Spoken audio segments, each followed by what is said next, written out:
Hey everybody, welcome to episode 3 of Repressed Humor Issues. I'm Ryan. And I'm just as surprised as you are that we made it this far.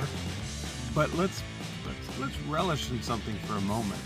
I think as of yesterday, we'll call it, we had roughly 30 listeners, which I think is an all-time record for our internal poll. That's the only one that matters. So I think we can applaud ourselves. Job well done. So, really, you could have said that there was 7,000 listeners and nobody would be able to tell the difference.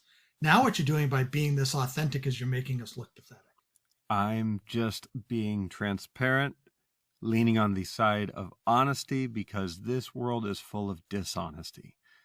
Yeah, but we could have just leaned into the dishonesty as well and it would have worked the same way. Nobody would have known the difference. Yeah, but my moral compass sucks, so...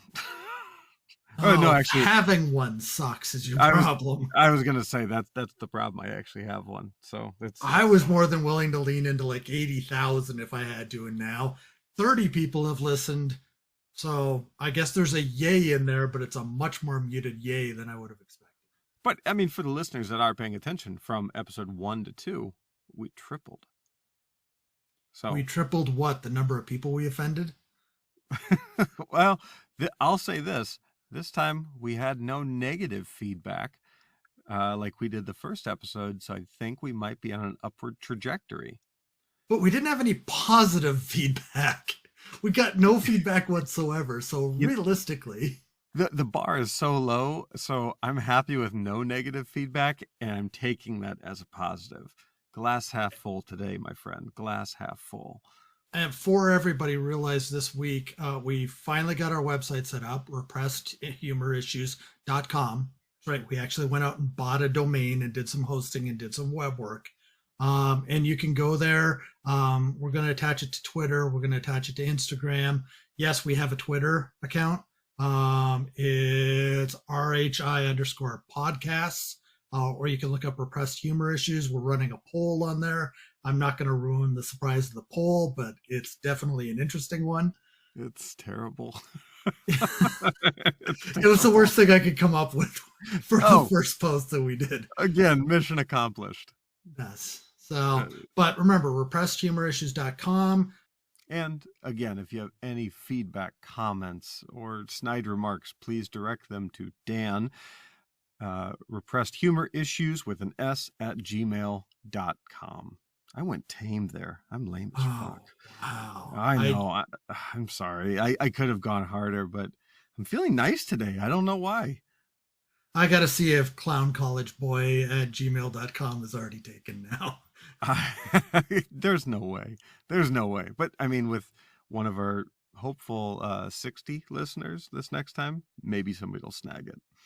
I don't know. I mean, if we can get a sponsor, the Jolt thing's kind of not working out. The WeWork thing is kind of not working out. So I'm going full Enron now. If anybody is still available that wants to bring back Enron, that we're more than willing to take the money to be able to make this a successful show. I would also take a sponsorship from the Blue Man Group. Just putting that out there. How many times have you seen the Blue Man Group? 0. Okay, I was in the splash zone because my wife has a really weird sense of humor. And I could tell you, you've got to be ready for that experience. I didn't know there was a splash zone at a Blue Man Group concert. I thought it was just guys banging on pipes. If you're in the first 3 rows in the center section, which we were, they give you a poncho. So it's like it's like the modern day Gallagher. And it's not a good poncho. It's just enough to indemnify them against damage to your clothing. Now I feel like I'm missing out on part of life. I haven't seen a Blue Man Group splash paint all over me. The problem is you have to go into the Luxor to see Blue Man Group. Ooh. And if you haven't been to the Luxor, the smell alone is enough to get you. But you also have to walk close to where Carrot Top performs, which I saw Carrot Top from first 3 rows dead center as well. I actually heard his show's pretty awesome. But until he decides to come out in the robe. I don't Yeah, know he, what he that comes out means. in a robe at one point and he opens the robe and it just is not a good scene. Okay. Well, see, those are things I could have gone without. But he's had a residency in Vegas for a very long time now.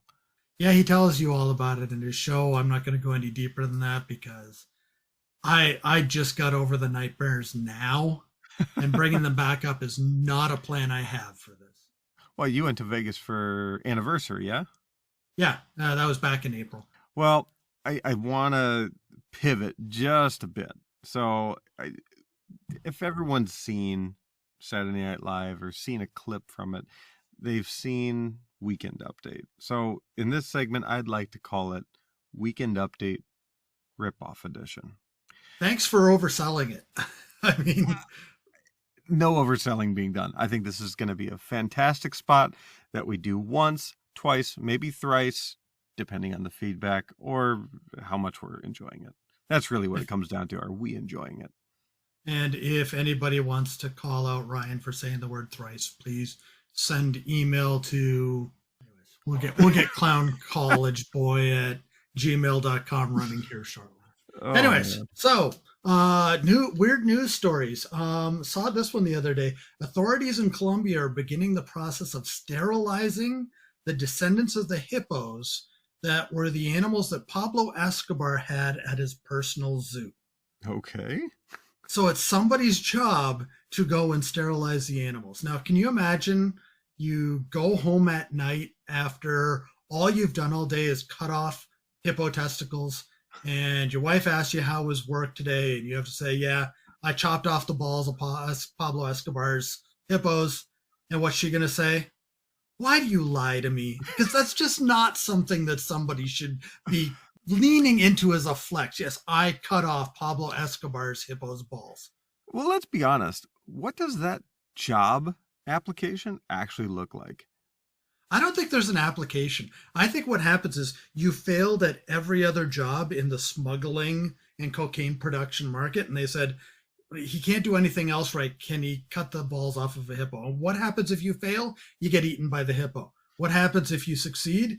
The hippo can no longer procreate and you get eaten by the hippo. I mean, it's zero loss for the people that are actually planning all of this. So what you're saying, I'd be a prime candidate for hippo castration.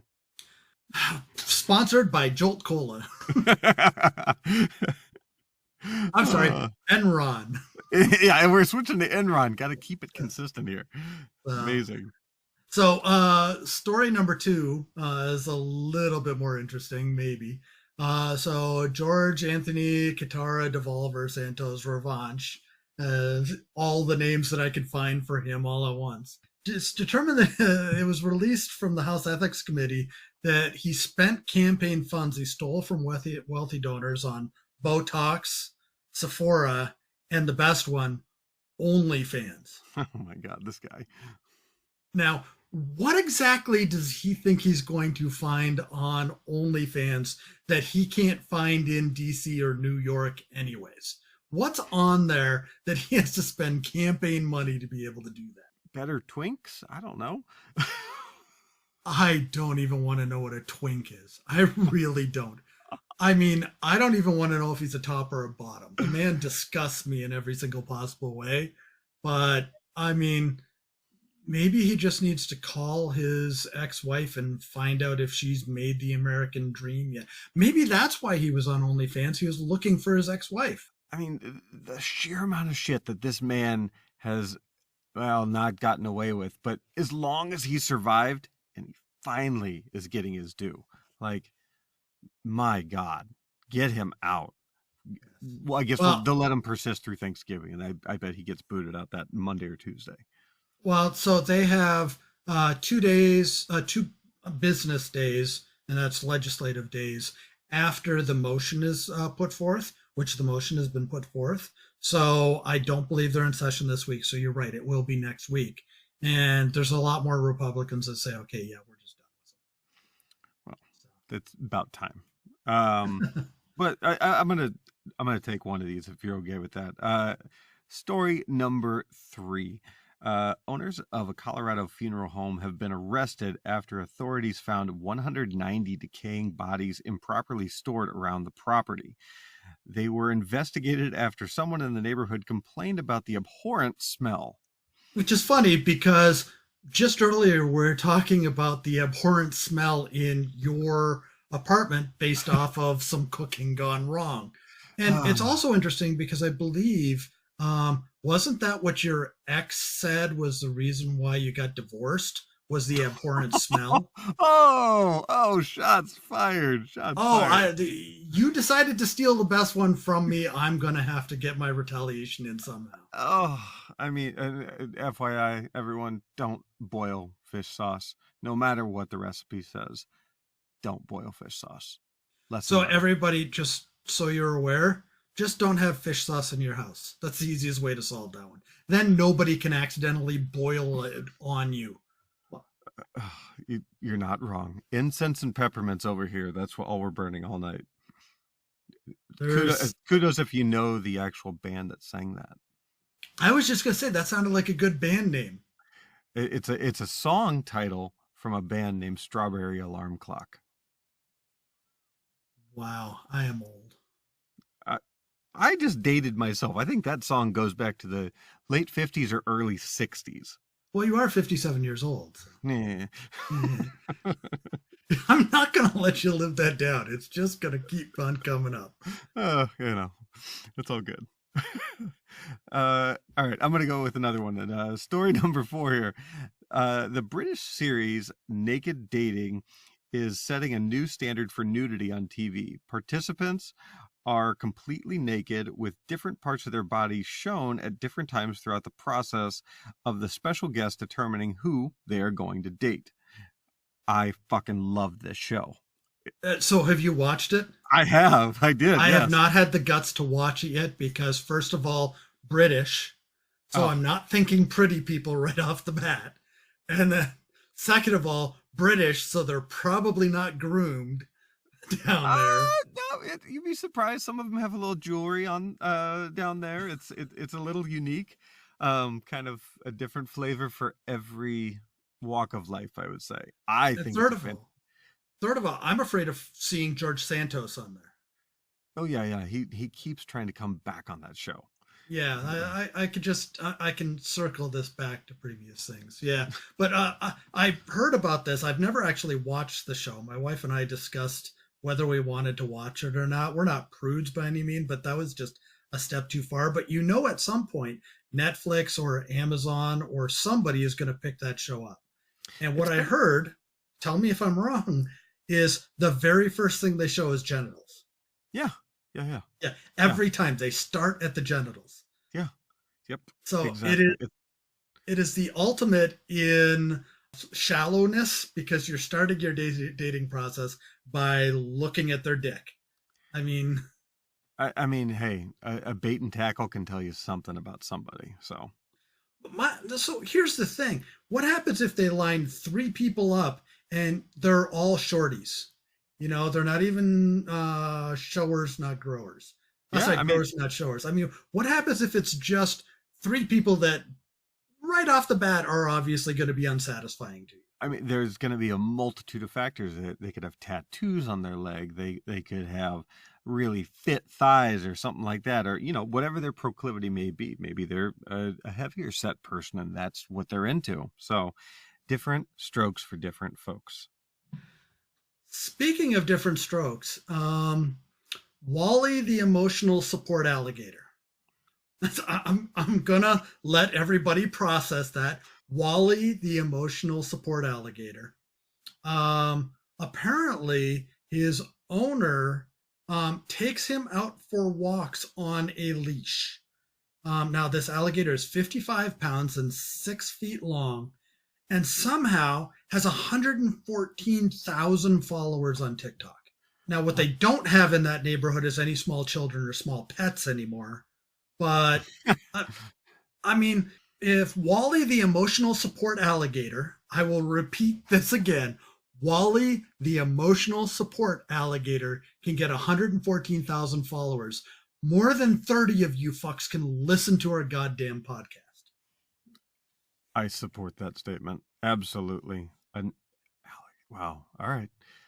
We're doing something wrong. We're doing something. Our SEO's off. Our SEO. Yes, our SEO credibility right now is puking starfish boy and time travel incest games. Yeah, hey. So we don't know what this name of this episode will be, but you're already going to start seeing the pattern on how exactly we name our episodes. I like it. I'm going to hop into this. The Coast Guard arrested Riza Bellucci for the 4th time trying to cross the Atlantic in a human-sized hamster wheel. That's right, the 4th time. Now, Ocean's Gate should take some heed of this because obviously he felt that his human-sized, homemade built hamster wheel was going to make it all the way across the Atlantic. They thought their home-built carbon fiber, I don't even know, tin marine can. Submersible, yeah. Yeah, it's not a marine submersible. It was a marine squishable. Oh, shit. Everybody in that was a squishmallow by the end of it. We might as well face it. You're never going to look at Squishmallows the same. I was like, now you're referencing Squishmallow. Sponsor us, Squishmallow. Oh, my daughter would love that. She wouldn't like the fact that I just wrecked Squishmallows for everybody, but she would like that. I mean, just the gall of this guy to think that just because he built this thing and it's human powered, he basically walks and it has paddles on it that moves it forward, but it's just like a giant hamster wheel. He's done this 4 times. He tried to go up and down the eastern seaboard. The Coast Guard caught him. He tried to go across the Atlantic. The Coast Guard got him like 10 miles out. He keeps on getting caught by the Coast Guard. I mean, really, all he should do is he should be picking people up in Mexico and bringing them to Florida because he obviously has the wherewithal to think, I can do this no matter what, and it's an awful lot safer than trying to cross the Rio Grande right now. But, what is illegal about running in a hamster wheel on the Atlantic? I don't know. Like, of all things that they focus on, I think he's harmless. And also, where is he getting the food? Does he have, like, storage compartments in the hamster wheel? I'm sure that there's a combination of a limited amount of fuel and a support boat because, honestly, unless he's got shakes that require constant churning, any food that he's going to have on there is not going to be good by the end of it anyways. Can you imagine if you had a bag of Captain Crunch and that bag of Captain Crunch just spun for like 5 days? You'd have Captain Crunch dust. The crunch berries would be dust. Everything would be dust. And then you're sitting there on the ocean with something that already tears apart the top of your mouth, trying to eat it, and you can't drink the salt water that's right there to be able to flush that down. But I just, the way my brain works, he's got individual coolers on every panel of this hamster wheel with something in there. And I assume the majority are fruit by the foot. Fruit by the foot. Interesting. See, I went Captain Crunch because at least that was nautical. Well, I just went fruit by the foot because can you imagine surviving off of fruit by the foot for like I don't know how many days. Let's say it takes 50 days to cross the ocean. Can you imagine the mess he would be leaving behind him if all he ate was fruit by the foot for that long a period of time? I mean, I'm hungry for fruit by the foot. So it was one of those weird cravings that came over me. And I was like, all right, I got to talk about this. Just put some fish sauce on it. Yeah. Anyways, our last story today. So after Hurricane Idalia swept through the U.S. Southwest a few months ago, there's a lot of objects that ended up flying farther north into the U.S. And one of the most interesting ones that they found was there were displaced flamingos as far north as Pennsylvania. Now these flamingos can fly, but apparently they can fly an awful lot farther if there's just a big whoosh of wind behind them to get them started. That's all very long distance for them to traverse. Well, if they're being pushed by the winds, it could be that it was out of their control because they could get sucked up into the vortex and then pushed all of that distance. Even still, what's Pennsylvania going to do with flamingos? And now, a word from our sponsors. Researchers have recently found that if you ask your doctor for a prescription for an illness you found on the internet, 32% of doctors will write you a prescription to shut you the fuck up and get you out of their fucking office. Here at Repressed Humor Issues Industries, we created our own disease so we could invent a cure for it. That's why we invented Fuck You. Fuck You is the first FDA non-approved cure for facial flatulence. What is facial flatulence? If you have to ask, you have it. In a triple-blind, double-strapped, single-malt clinical study, Fuck You was found to reduce your chances of uncontrollable facial flatulence by 17% more than any other drug specifically treating facial flatulence. Side effects include watery eyes, blurry vision, sepsis, infections of the perineum, kidney failure, explosive intestinal gas, peeling paint in your living room, cracks in your cell phone screen, and slight discoloration of the toenails. So remember, before your next bout of facial flatulence, ask your doctor to prescribe a giant dose of Fuck You because you deserve it. Brought to you by Enron. Okay, so let's get back into this. I just got a call from my daughter. Of all the ways to end weird news stories, we had to break away for a minute because when my daughter calls, I always answer. And she played Crazy Train on the phone. On the flute on the phone to me. And then she played Seven Nation Army to me. She also played We Will Rock You on the flute. Now, you have not lived until you've heard Ozzy Osbourne's Crazy Train on the flute. Ryan heard a little bit of it. What do you say, Ryan? It was awesome. I was not expecting that. It was fantastic. So yeah, I did not expect that either. So okay, so we're done weekend updates. So now what we're going to do is a special segment called "How Much Does Dan Know About the Office?" Oh, so I like this one. So Ryan set up a quiz for me because realized that The Office, especially the superfan editions, are a staple in this household. I know stuff about The Office that nobody should know. Like, for example, when they're in the car chase with the Scranton Strangler, the cops are, the car that they show is a Mitsubishi Eclipse.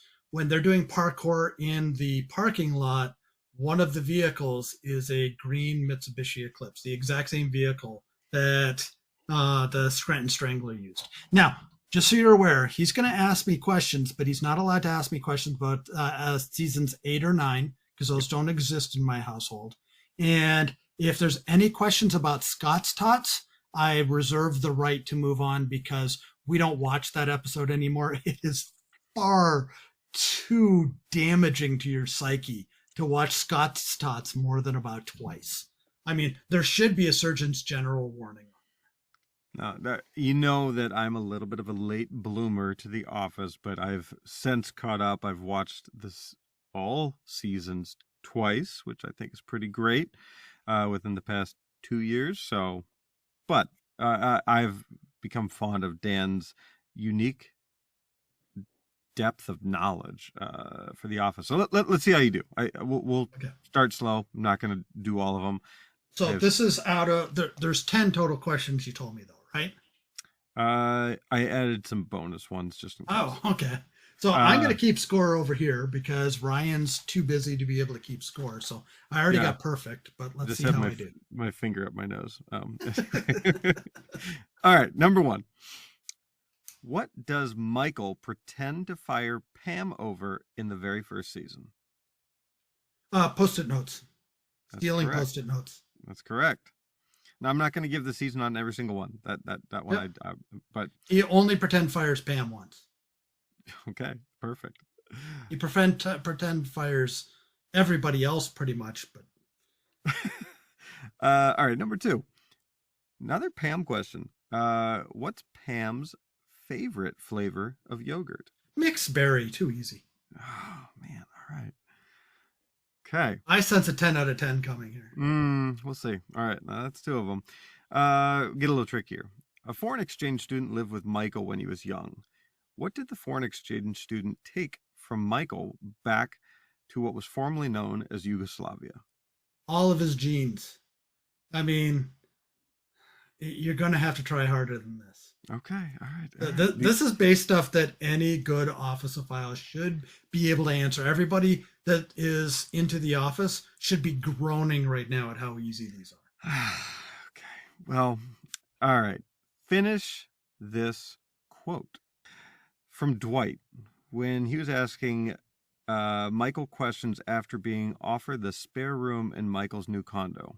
Question: my grandparents left me a large number of blank. Armoires. Ah, damn. That's easy. That's the Michael Kondo episode. That's when they have the Olympics. That's when we get introduced to Flonkerton, which is the national sport of Iceland.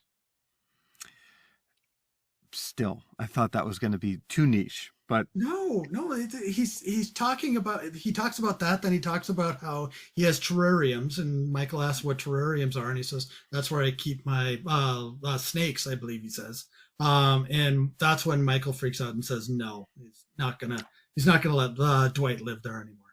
But in the bloopers on that episode, at one point Michael's in one of the bedrooms talking about how he can have a woman in that room while he has a woman in another room, and Rainn Wilson, who plays Dwight, farts and cannot stop laughing, has to break character because he farted and he just could not contain his own laughter at doing that. I do love the Office bloopers. They are fantastic. Yes. All right, this one I think is going to be easy for you, but we'll see. What is Phyllis's maiden name? Lappin. Okay. All right. I mean, she marries Bob Vance of Vance Refrigeration. Yeah, that's so easy. I think I even know the quiz you got these ones from. That's how much I've done this. My wife and I have actually gone and done all the online quizzes over the years, and I think I know which quiz. It's a BuzzFeed quiz. There's a few I've pulled from multiple different, but I'll be honest, there's so many repeats as you go out there. But okay, so what does Michael ask Pam to spread on his foot that he burned on a George Foreman grill? So there's two answers to this. I want the full brand name. It's Country Crock. But he originally says, come spread butter on my foot. And then she says no. And he says, but I've got Country Crock. And then Meredith says that she'll come and she'll spread it on him. And he says, God, no. And then Angela comes by and says, smells like popcorn. Okay, you're not going to stump me with these ones. These are not hard questions. I felt like they were. I really did. I mean, when you've watched the show 200 times for every single episode, these are simple back of the napkin type questions. Wait. 200 times? I'd say roughly between the regular series and the super fan editions on Peacock, I probably watched every episode outside of season 8 and 9 200 times.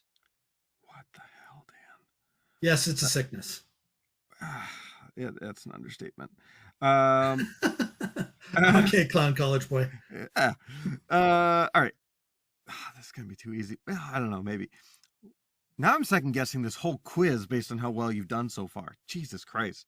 What does Kevin suggest Dwight put in his gun holster? A banana.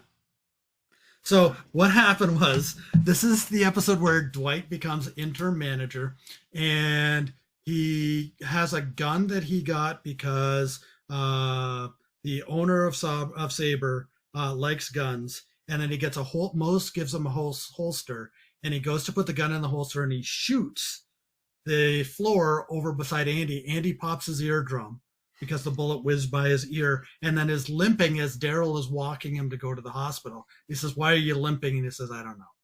I mean, you could have asked me any part of that, and I could have gotten it right. Okay, I think I'm going to get you on this one. I know I've said that already a few times, but I'm having a good time with this. So, anyway,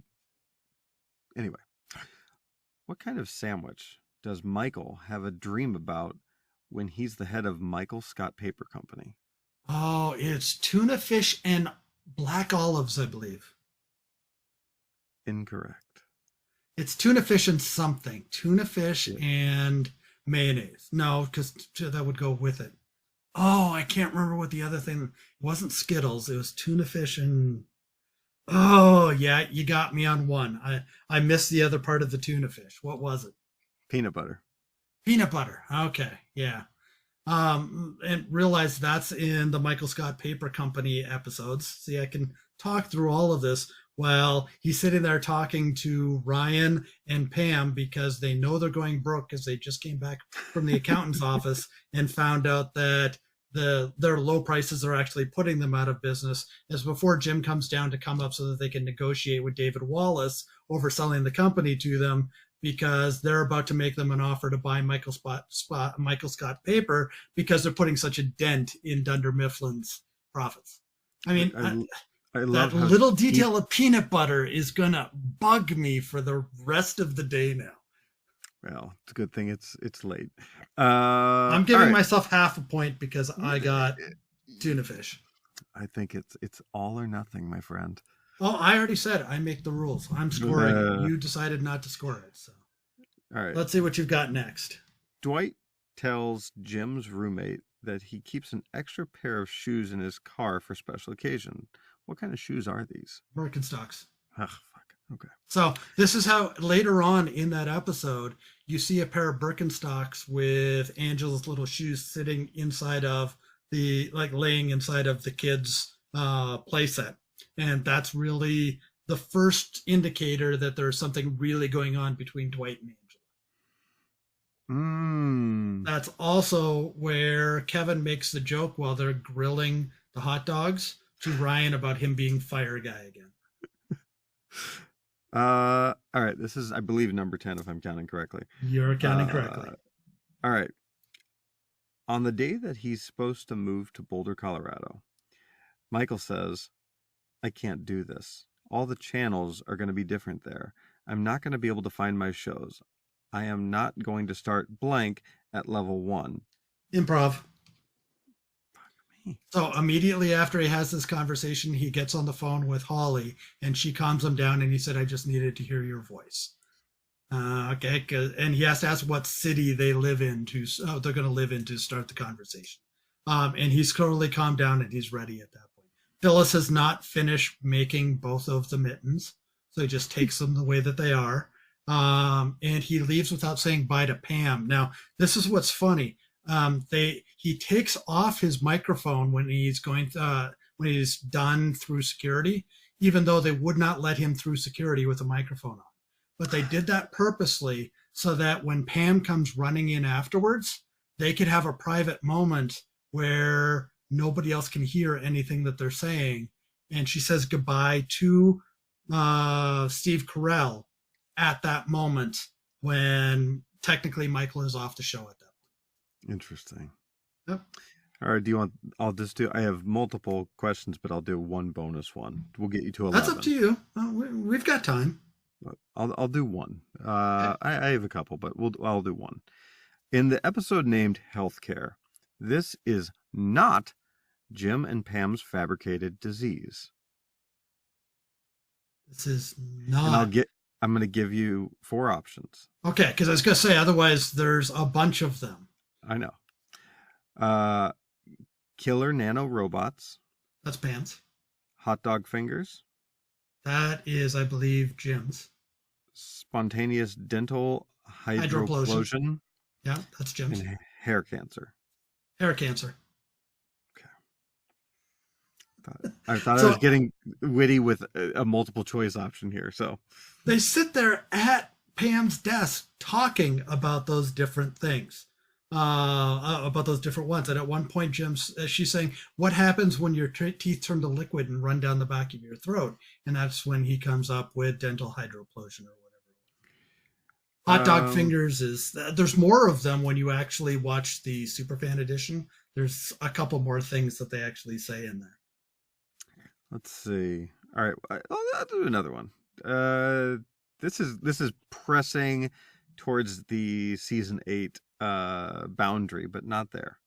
I've watched those seasons. I just haven't watched them to the level that I've watched the rest of the seasons. It's fair. All right. In the episode entitled Garage Sale, who gets engaged? In Garage Sale? That's the one where Michael and Holly get engaged up by Toby's old desk. God damn My God, I thought that was going to be too niche. No, that's when he has all of the candles, and nobody even seems to mention that there's paper all over the place. It's a paper company, yet he's got hundreds of candles all lit. And all it would take is one of those, and it would be a major fire. And then, of course, the fire extinguisher, the fire suppression system kicks off, and they all get soaked. And you see everybody else from the cast come in, and that's where Michael announces that he's going to Boulder with Holly because her parents are getting old, and she needs to go to Boulder to take care of. Well, do you want to try one more? Do you want to try to stump me? You're not going to, but you want to try? Not doing good here, but all right, let's see. In the episode entitled Diversity Day. I know everything about Diversity Day. Whose stand-up act is copied by Michael? It's Chris Rock. Yep. And so if you look, Oscar has Eskimo, Kevin has Italian, Angela has Jamaican, Dwight originally has Asian, and then Jim replaces it with Dwight. Pam is Jewish. Stanley is black, which, as Michael says, that's just a coincidence. Even Larry Wilmar, who plays a great part in that one, he calls himself Mr. Brown, and Michael says, oh, yeah, like that's your real name. Diversity Day. I don't know how that show made it past Diversity Day without somebody getting offended enough to cancel that show. That is both the ultimate in cringeworthy next to Scott Tots. And if you haven't watched Scott Tots, I'm not going to wreck it for you. But Diversity Day is episode 2 of season 1. There's only 6 episodes in season 1. And that one is so racially insensitive, it's not even funny. But it's funny. I mean, you did well. So Devin, who you don't even know who Devin is, had West Nile on his thing that he had to put on his head. And they cut it, and it's only in the Superfan edition. Yeah, I haven't watched all the Superfan. But I have. It's about time you did, Ryan. You're falling behind. All right. Well, so I can do one more, or we can. We can do one more. All right, one more. I'm going to get it right. I know. I'm fearful. I only got you on one. Got me on half of one. Nah. During the Glee watch party episode, what does Michael say he drinks while eating bags of vegetable that steam right inside their own bag? Sangria. I told you when you came up with this idea for the office quiz, I told you I was going to do exceptionally well on it. You'd have to find some pretty obscure stuff for me not to be able to get it. Like, for example, if you watch the St. Patrick's Day episode, the water in the water cooler is green. If you look on Jim's desk several times, the pictures on it change every once in a while. It's pictures of John Krasinski when he was young, and one of the people in one of the pictures with him is BJ Novak, who plays Ryan. Yeah. My favorite one of all time, though, and then we'll move on after this, is at one time Ronnie, who is she was only in for one episode, she was the receptionist. Michael comes up while he's got Pam on, I guess it was Skype at that point, on the video. Yeah. And he goes to tell her to get Pam to tell Ronnie where to find the paper clips that he likes. In a later episode, when Pam finds out that Michael is sleeping with Pam's mom, Helene, they show the license plate on Jim and Pam's car as Dwight is washing it. It is if you look up that code is the clips, the paper clips, in colorful. It's a standard number for them. You can look it up on Amazon. I don't remember the actual code for it, but there is a code that if you look up Michael Scott, the Office binder clips Amazon code, it'll take you. That's their Subaru's license plate number is the code for those binder clips. Now I'm so mad at myself because one of my questions that I didn't put on this was what was the code. And I don't remember the code. right off the top of my head. So that one you would have stumped me, and I could give you the whole story of why it's important. But. The reason I didn't put it on the quiz is because we had just talked about that maybe like a month ago. So I was like, oh, there's no way I can't do that one. That's too fresh. But now I'm mad at myself. Okay, well, let's move on. We're going to talk about the weird getting high stories. So what I'm going to do is I'm going to start this out with a news story that's fairly old, but still in the 2000s, where a guy by the name of Jeffrey Shaver had his marijuana and bong taken by police officers after getting into a fight with a hospital vending machine. Now, they never explained what the fight was about or who won the fight, but normally in that case, you just take your loss and you move on. But not Jeffrey. Jeffrey decided that he was going to be, Jeffrey. So he demanded that the cops return his bong and his marijuana, to the point that he stood outside of a court in Ontario, Canada, with a sign that said, "Give me my bong back," while only wearing, I'm guessing it was a Speedo from the picture that I saw. It was not a great picture to look at. And believe it or not, Jeffrey got his bong back. Now, there's no weed in it, but Jeffrey got his bong back. I mean, justice had its day, but so did Jeffrey. Well, I'd still like to know why he was fighting with the vending machine, because if it's the coffee machine, he's just doing it all wrong. If he's going after the Funyuns, he's got it all going. He's doing the right things in life at that point. The Funyuns needed to be eaten. I mean, let's be real. Who hasn't fought a vending machine while a little high, right? I haven't fought a vending machine. I'm not a fighter. So I live in Minnesota. They've made recreational marijuana legal here, and there's a fun story I'll tell in a couple seconds, but gummies have been legal here for a while. I've had my incidents, but I just get giggly and tired. I don't get punchy. Yeah, I'm to be honest, I'm the same way. Alcohol, different ball game, still giggly and generically jovial, but weed, oh yeah, especially the edible gummies. I am Giggle Fitz McGee over here. I can't stop. And it's the best thing. It's also a great ab workout if you're looking for one. So, well, I didn't realize that was why I'd want to do gummies, but so the very first time that I got high, and this has been an ongoing joke between my wife and I for a while. I got high.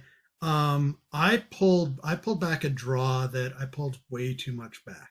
I had no idea what I was getting into. I used to smoke a long time ago. I thought it's just like a cigarette. Oh God. Depending on the weed, it's not necessarily just like a cigarette. You get some bad weed out there and it'll burn you. And I thought I honestly burnt the back of my throat. I didn't realize it was just a little bit of the resin had gotten back there. I was going to be fine. But I watched Jeff Goldblum that day on Conan. And I never noticed this about Jeff Goldblum before. I was told afterwards that he's a notorious pothead. But one of the things is he starts out trying to answer the question that he was asked, but by the end of whatever he's saying, he's answered a totally different question. And in that moment that I realized that, while I was extremely high for the first time, Jeff and I had a bonding experience. Now, I bet you if you go and try to find Jeff Goldblum and ask him about that moment, he'll have a different recollection, but I say we bonded in that moment.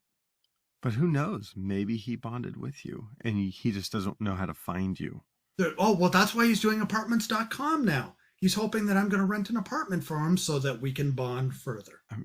I mean, he's one of those figures that I don't really care what he does.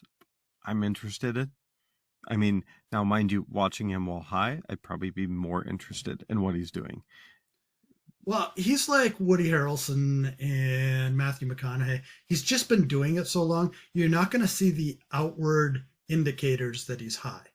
Okay? You're going to know it because he puts on the trait where you can realize he talked for a minute and a half and he has no idea what he said in the first 15 seconds that he was talking. Do you think when he was filming Jurassic Park and he was asking, what is it? It's all about Dern. chaos theory. Her last name's Dern. I can never remember her first name. Hmm. Yeah. Laura Dern. Laura Dern. There we go. I got there eventually. Is that Dino Doodoo? Doodoo? I mean, there's no way to know without having an original script. And I don't know about you, but there's enough bad stuff with them bringing back animals that should stay dead that the last thing I want to do is get a script about a movie about them bringing back animals that should be dead. Yeah. Especially now that Chris Pratt's destroyed the series. Well, what are they trying to bring back now? Is like the actual woolly mammoth is like what they're trying to bring back, right? Yeah. Yeah. That's worthy of just like an edible right there. Let's just forget that we had a conversation about bringing back the woolly mammoth. Give them to all the scientists involved so they just forget. Not a good idea, guys. Not a good idea. Let it go. Well, have you ever taped yourself so that you can listen to yourself later and realize? Yeah, but okay, it wasn't on weed, and I was not taping myself. It was on shrooms back in college, so many, many moons ago. But out there somewhere in the ether, there is footage of me having a full-fledged, very articulate conversation with no one, but I was listening, nodding, and responding to all the people. Now, I today can tell you exactly who I was speaking with, which it was an amazing room, velvet room, circular, filled with pillows. I was talking to Tom Petty, Stevie Ray Vaughan, Jimi Hendrix, John Lennon, David Bowie was in there, and we were just having a full conversation about music because at that time I was really, really into classic rock. And that's what was also playing as music during my trip. I was playing, I think, Jimi Hendrix 1983 BBC sessions, and that just set me off. But the footage, I'm just sitting on a bed in a college dorm room talking to a wall. So I went to, of all places, my dad's celebration of life, and we got through the majority of the services. Yes, when it starts out like that. But my sister, my wife, well, one of my cousins, and a couple of other people were there, and they started passing it around. It's fully legal in Ontario, so I decided, yeah, I'm going to go do this. And I use a hitter. I don't roll. So I didn't know how big of a drag it was going to take. I took a big drag. It was good weed. And then we went and we sat out back for a little bit. And then I went and tried to engage in a conversation with my aunt and my cousin. And I'm pretty sure they realized pretty quickly that I was high, but I don't think I realized that I was high because I have no idea what I said. And they just kept looking at each other like, what's wrong with him? Oh, I know what's wrong with you. Yeah, I'll be honest. I've never done it around my family. Like I've been drunk around my family, but I've never done it around my family. And I don't I guess it's just for not wanting to explain anything to them because it's just they're not like tight-laced and uptight. I mean, my dad did everything under the sun that he could get his hands on, but you know how that goes. Don't repeat the mistakes I made, son. Well, I'd be like that shadowy figure if I was ever to partake in the devil's lettuce. So, okay, so we know you're an easy bake when you still continue to call it the devil's lettuce. Look, I thought that was diving deep. That was a good reference. I think I was doing good there. I will take credit for myself. So, have you ever had a bad trip? Ish. But again, it wasn't on weed. So I did something. Well, you've heard of the flower morning glory, right? Yes. Okay. So you can have the seeds, and they have hallucinogenic effects. You soak them in water, 45 minutes. I probably shouldn't be giving this advice, but you can Google it, so I'm not imparting anything that you can't find. Brought to you by Enron. Yes. But you eat them in like a pudding or a fruit cup. It doesn't really matter. And assuming you can keep them down, they're pretty harsh. Assuming you can keep them down, after about 45 minutes, you'll get the effects of them. And they're very visual and physical feeling. And that was great for me for the first 20 minutes because I was shooting lightning. I'm using quote fingers out of my fingers while standing on the back of somebody's couch. And then you realize, Okay, Emperor Palpatine. totally, yeah, that exactly what was You going on needed in a my, hood just to yeah, make that image just work well. yeah, rebel scum. Anyway, um, but that's when I came to a little bit of clarity that I was standing on the back of somebody's couch at a house that I did not know in college with none of my friends around and all strangers staring at me. So I had waltzed into the wrong party and stood on the back of the wrong people's couch, shooting fake lightning at the wrong people. They were very gracious. They promptly threw me out and pointed me in the right direction to the correct party, to which I just walked back home to what I perceived to be the correct direction, which ended up being, we'll call it 3 miles in the wrong direction. And this is before Uber and Lyft and all that kind of stuff. So I had to hail an actual cab to take me back to my dorm, but I couldn't remember where I lived.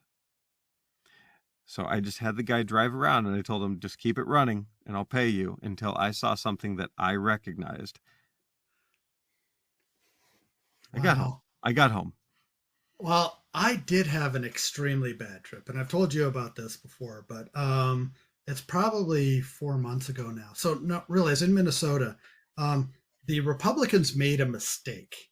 Um, they thought that they were going to be only authorizing Delta 8 gummies in Minnesota, Right. but they accidentally, in the legislation, forgot entirely and made all gummies legal. And they tried to get the Democrats to help them undo it. The Democrats said, fuck you. They were probably all high at the time on Delta 8 and Delta 9. Anyway, so it's legal in Minnesota. And I had done Delta 8 gummies before, but my wife found gummies that each gummy had 10 milligrams of Delta 9 and 90 milligrams of Delta 8. My God. Okay, now I'm still, I fully admit I'm an easy bake. Okay, everybody knows this in my household. I don't handle it well. So I took two of these things because I always Oh took two my God.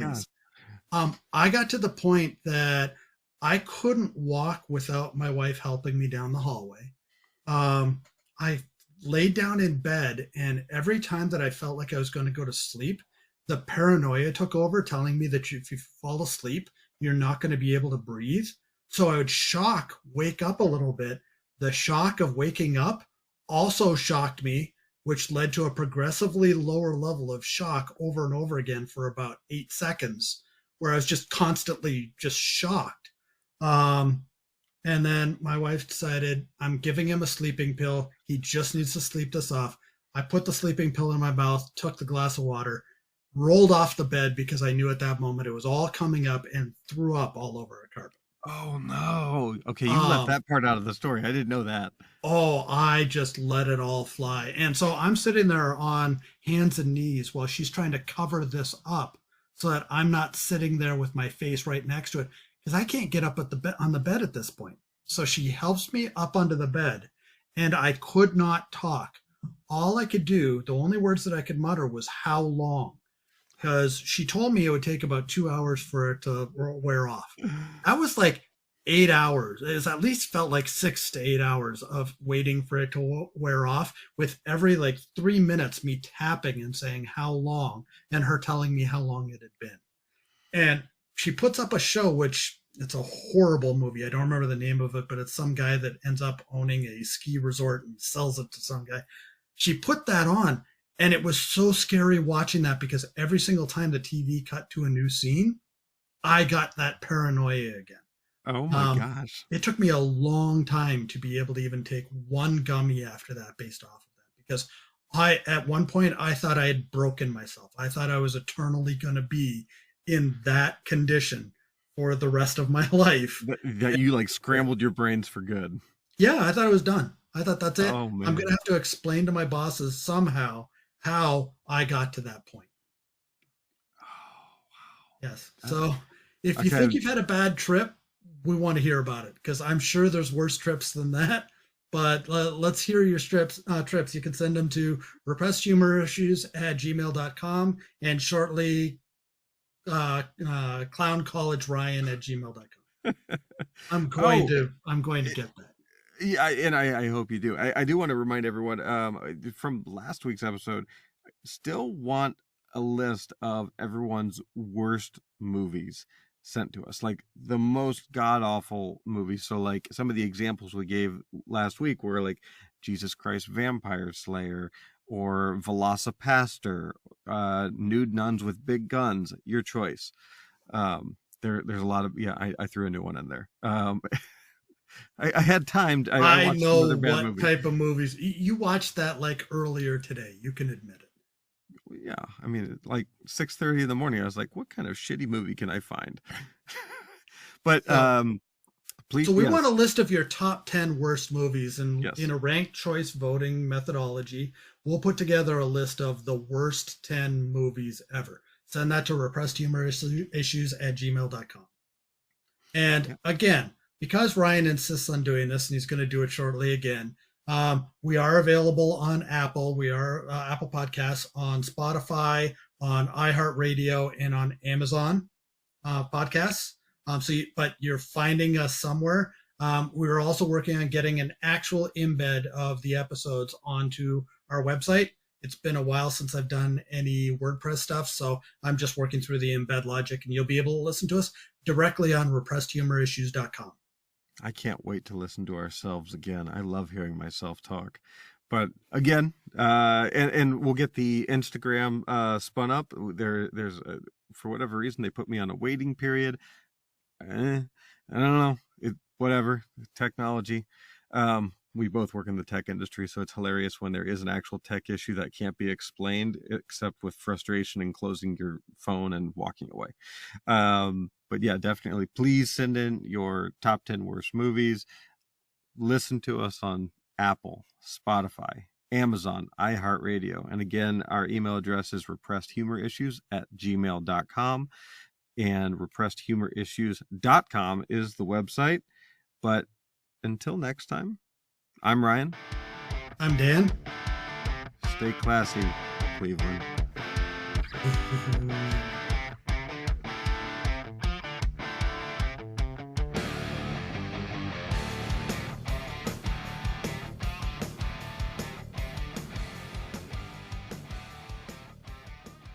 Sounds like White Stripes. Hurry up, because Ryan and I are taping right now. So that sounds like White Stripes that she just played.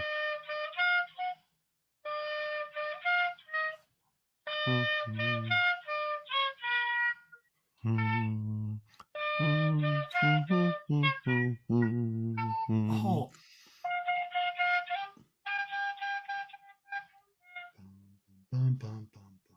It's White Stripes.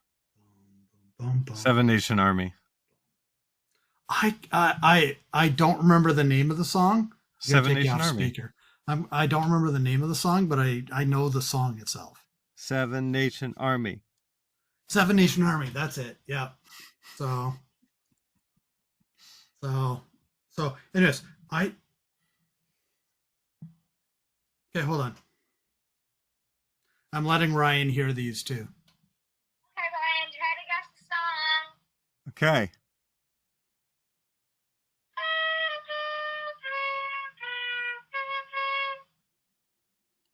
Oh, we will rock you.